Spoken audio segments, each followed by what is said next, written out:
Hi everyone, it's Belinda. It's been a few weeks, I think, since I made a video. I've been a bit sick and crazy busy at school and having lots of medical appointments.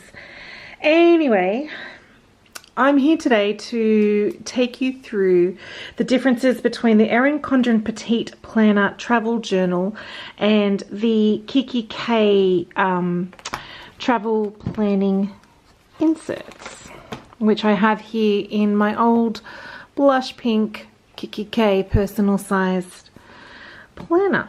So I think I will show you the Erin Condren first.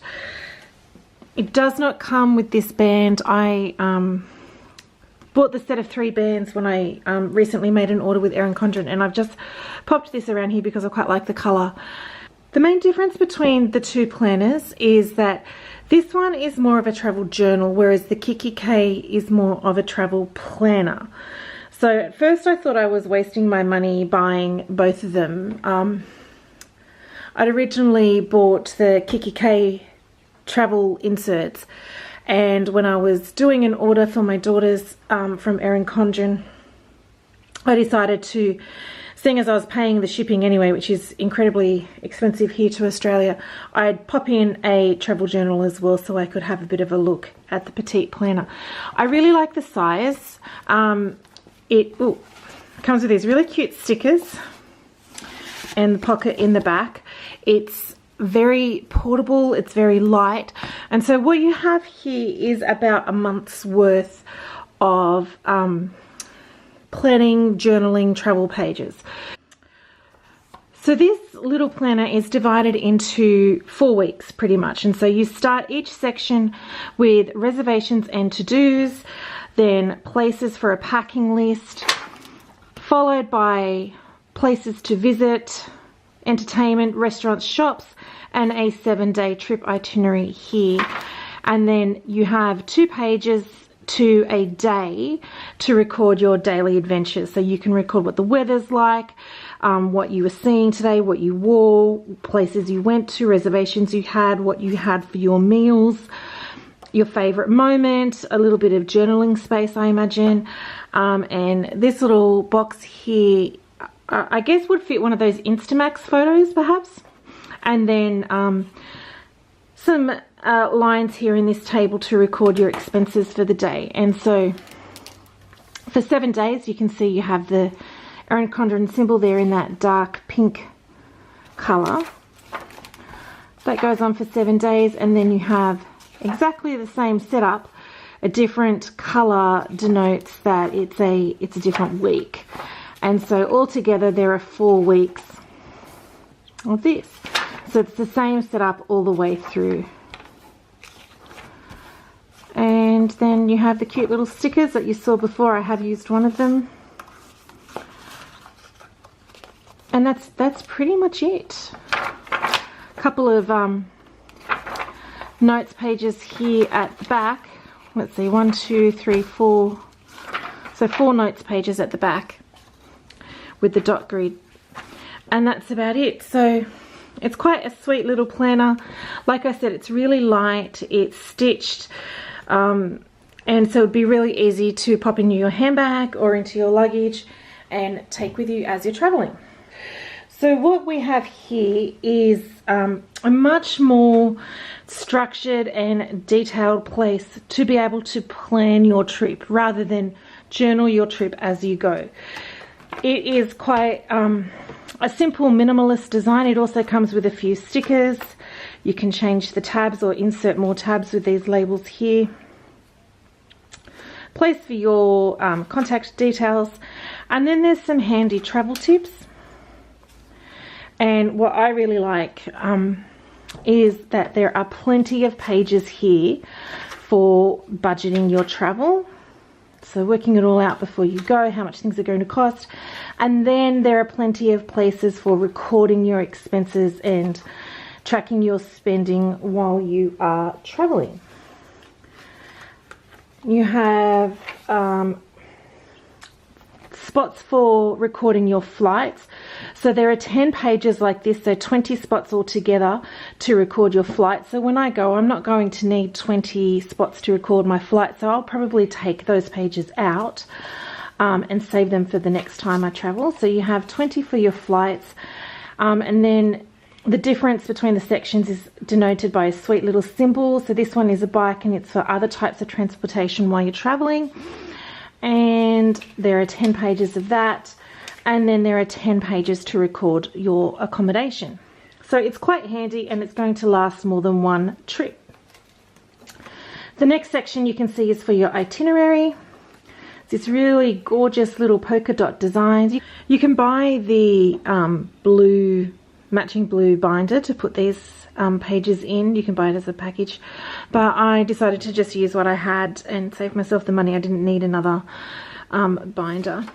So we then go into a bit of a itinerary section, and altogether I think there are 24 pages where you can record where you're going, where you're coming from, where you're arriving, how long you're staying, what your accommodation is going to cost. And I thought I had done a page there, but no, I think that was in the accommodation section. Let me just see if I can find it. Yeah, so I've left the first one blank because our flight is at 6 AM and we're required to be at the airport 3 hours before.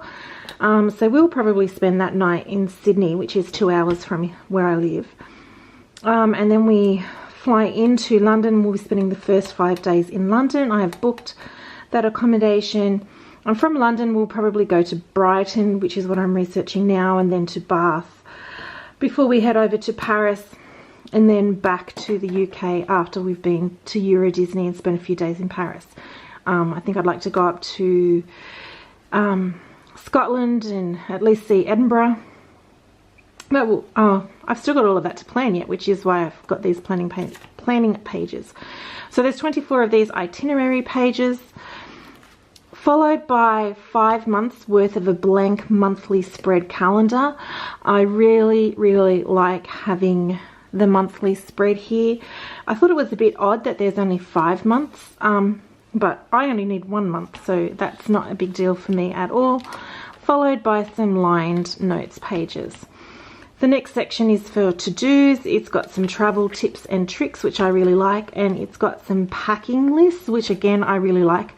I don't travel that often, and the last time I went overseas was with my school and everything was pretty much organized for me. I didn't have to do anything. I was just a supervising teacher on this trip. But this time it's all on me. So I quite like having these kind of trigger lists to help me remember what I need to take.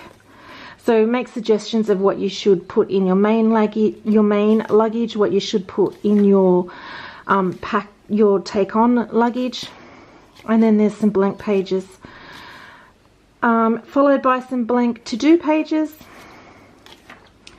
and then I think, I didn't count how many of them there are, there's quite a lot. Then the last section is this journal section, which I probably wouldn't use for journaling. The size of the pages, you know, I don't think really are suitable for journaling, but I think they would be good for just jotting down notes so that I don't forget things that I want to record in my journal, and I would journal in a different way. So that is it. I'm really looking forward to using this.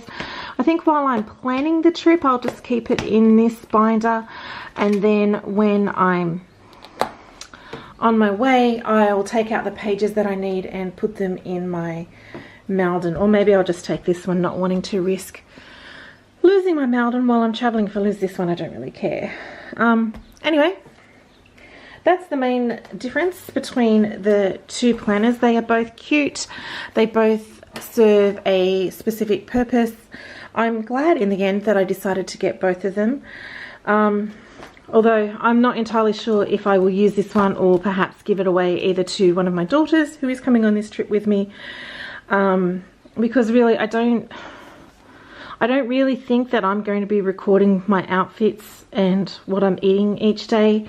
I like the expense tracker for each day, but there are plenty of pages in that, and I would probably journal in a traveler's notebook or something similar rather than this one. So I will see how it all goes. I did order a Foxy Fix leather notebook cover designed to, I bought one that was going to be big enough to fit this book, and then I bought a few extra books so that I could journal in that. So perhaps that is all I will take. I'm still a few months out from this trip, and quite frankly I'm more worried about planning it at the moment and getting my accommodation booked than I am how I'm going to record the trip. So it's going to be these Kikki-k pages that I'm using the most at the moment. I hope you enjoyed having a look at the comparison. I really like the design of this, but I also like the minimalistic design of the Kikki-k pages. Let me know what you think of these two planners below. If you have any questions, please feel free to ask them, and let me know how you plan your travel. Are you a spreadsheet and digital kind of person, or are you a pen and paper planner person? I'd be really interested. I've not planned any overseas trips myself. The last one I went on with to Paris and Italy was with my school, and it was all planned for me, and I was just along for the ride as the supervising teacher. This time it's on me to get it all organized, and quite frankly I'm finding it a little bit overwhelming at the moment. Let me know any of your tips and tricks down below, and I will see you in my next video. Bye everyone.